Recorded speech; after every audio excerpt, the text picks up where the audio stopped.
Bonjour, je suis Dominique Esseno, toujours très heureux de vous accueillir dans notre clinique d'information juridique et d'éducation à la citoyenneté sur des questions foncières et particulièrement sur les procédures d'acquisition de terrain. Aujourd'hui, nous allons un peu échanger sur comment acquérir un terrain privé d'un d'un particulier.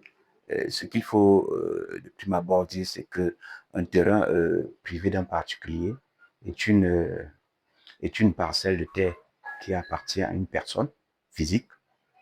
Ça peut être un individu, ça peut être une famille.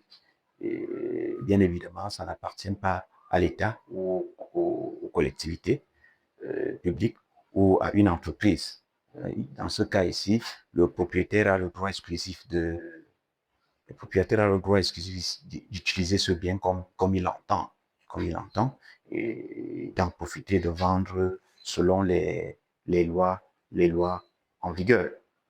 Donc voilà un peu ce que nous pouvons dire ici. Et maintenant, il y a un certain nombre de dispositions qu'il faut prendre quand on va acquérir un terrain privé.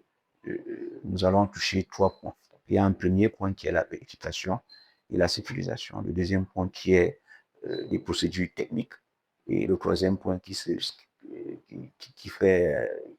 allusion aux actes notariés, c'est-à-dire quand il faut passer chez le notaire. Pour ce qui est du premier point, vérification et de sécurisation, en fait, il s'agit ici de voir dans quelle mesure les documents du vendeur sont authentiques et portent essentiellement son nom.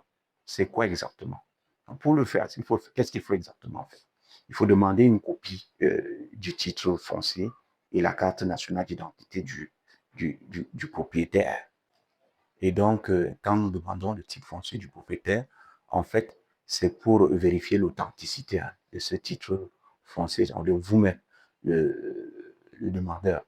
Vous qui voulez acquérir ce terrain, vous pouvez vous rendre au cadastre avec la copie du titre foncier pour vous assurer de l'authenticité de ce titre auprès des services du cadastre et du domaine. L'autre chose, la deuxième chose au niveau de la vérification, c'est de demander un certificat de propriété qui est récent, qui ne date pas de plus de 6 mois.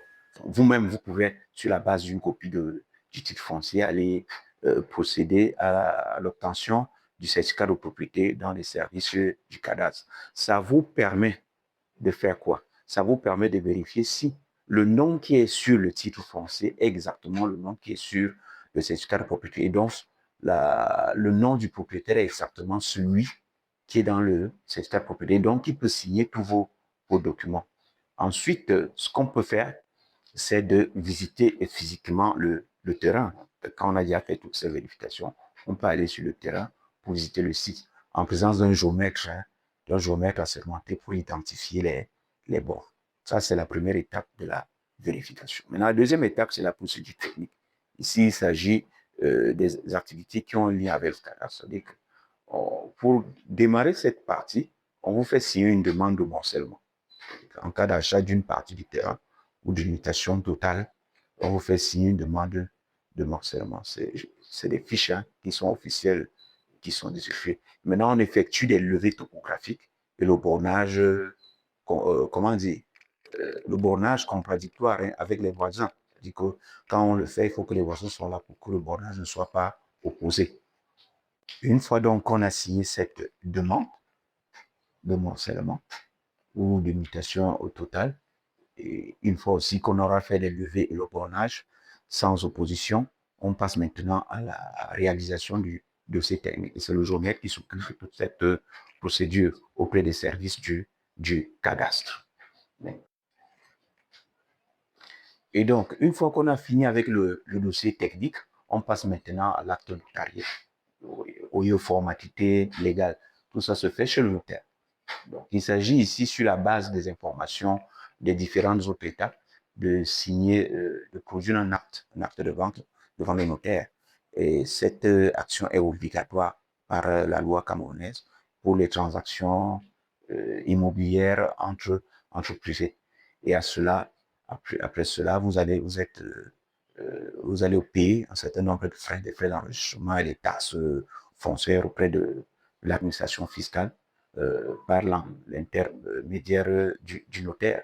Une fois que vous avez fini cette partie sur le notaire porte maintenant le dossier qu'il dépose auprès du conservateur pour vous établir le nouveau titre foncier à votre nom, que ce soit pour la mutation ou pour le morcellement. Mais ce que je veux dire, c'est que pour acquérir un terrain privé, il est important d'ouvrir un dossier chez le notaire. Et le notaire vous donne des orientations qui partent du travail que doit faire le géomètre jusqu'au dépôt du dossier chez le conservateur. Il y a bien évidemment des frais qui sont relatifs à toute cette procédure. Ces frais sont calculés sur la base de la superficie que vous souhaitez obtenir quand vous êtes acquéreur. Et tout se décide auprès du notaire par négociation ou par entente. Je vous remercie.